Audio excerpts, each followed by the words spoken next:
Welcome back to our Reddit World channel. Today we will be looking at kids born to teen moms. How different is your life compared to other kids? My mom was 18. So my aunt and uncle are only 10 years older than me. My uncle is 6 years. So I got to do all kinda of rad stuff with my aunt and uncle, like skateboarding, surfing, snowboarding. They were and are more like a brother and sister. Real dad is a pose. My mom fell in love at 20 with a 40-year-old. They are still together 38 years later. Raised me like his own. He had 5 other kids. So I had all kinds of brothers and sisters, and to be honest, a better life than if my real dad stuck around. When friends would come over for the first time growing up, I'd get a lot of, "I didn't know you had an older sister." I don't. That's my mother. Also, since my mom and I are only 16 years apart, we ended up liking a lot of the same music. Which made going to concerts a lot easier, because we'd often wanna go to the same shows. So, I've definitely seen a lot more bands than friends. I was 20 when I had my daughter, and people often asked if we were sisters. My daughter was always horrified when people assumed we were sisters. When she started 3rd grade, we had just moved, so she was in a new school. She came home a couple days into the school year declaring that I had to start dressing like an old person because then maybe people wouldn't assume we were sisters. We laugh about it a lot now, many years later. Mom was 15 when she had me. Honestly, my life sucked. She used to say that she could have given me up for adoption and then decided not to because she realized that I would love her unconditionally no matter what. Our relationship progressed pretty negatively because of that mindset of hers. Every negative thing I did was against what she thought motherhood would be like. I was something she could pick up and put down and leave behind at her leisure. There were a number of times she'd drop me off at a family member's house and disappear. Once, I came home from kindergarten and no one was there. Dad was in prison. The next morning, my uncle showed up. He had heard my mom left and had a gut feeling he needed to go to my house. There was no food and the heat had been turned off by the utility company. I don't remember much about that time other than the peanut butter and jelly sandwiches and the Demolition Man movie. She had pretty bad trauma and never processed it properly, so when she got angry due to a trauma reminder, she got really angry. When she was good, boy, she was golden. She could be the most fun of a person you could ask for, but she wasn't a mother. She never held and comforted. She expected hugs and comfort. She was a kid, and thought with a kid brain. When we had some spare change, she'd walk me to the ice cream place and she'd buy herself an ice cream and we'd go back home. As I got older, our already weird relationship became weirder. She told me she didn't want people to know she was my mom and I could introduce her as my sister. She would tell people that she had 3 children, my siblings, and not claim me because people would do the math. She wanted to be friends with my friends. She wanted to hang around when they were there.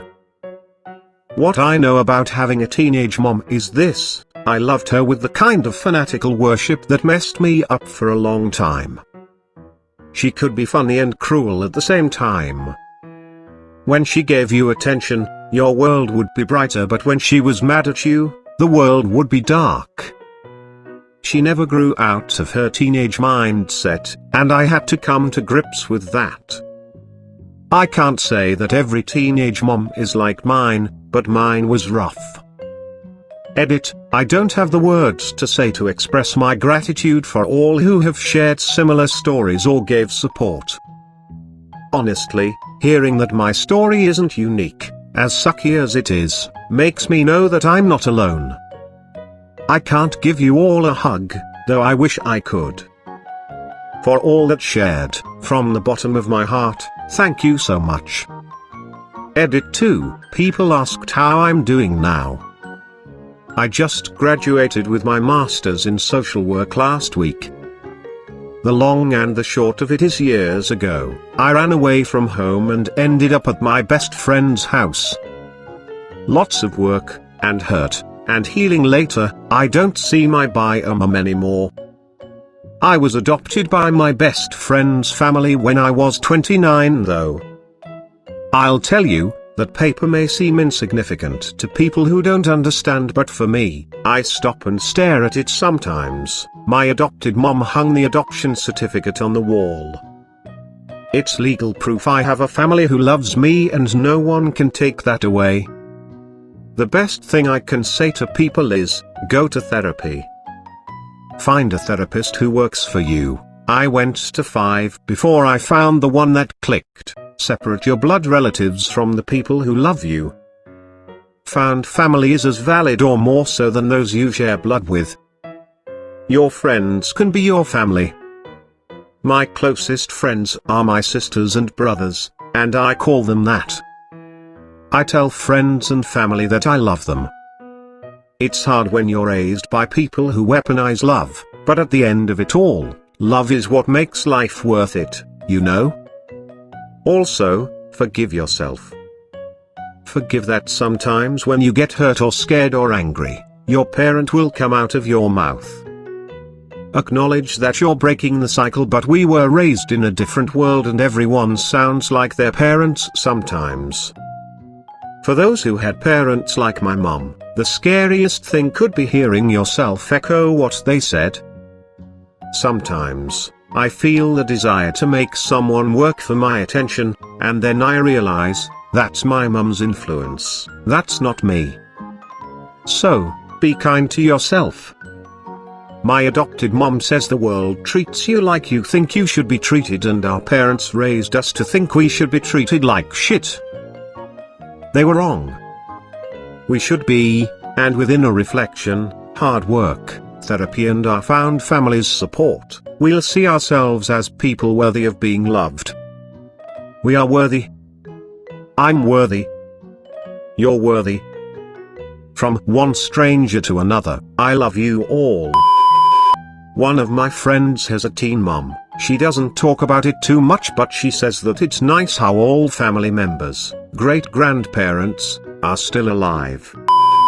Parents still trying to grow up and learn life lessons 10 years later because they never really had the chance to while raising you. It's kinda cool though, cause then if you're aware enough you also pick up on it.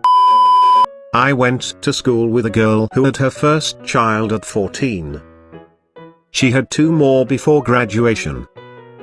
At the age of 28 she became a grandmother. The child born's great-great-great-grandmother was alive and only 82. Thanks for watching. Hit the like button and subscribe or you will have a bad dream.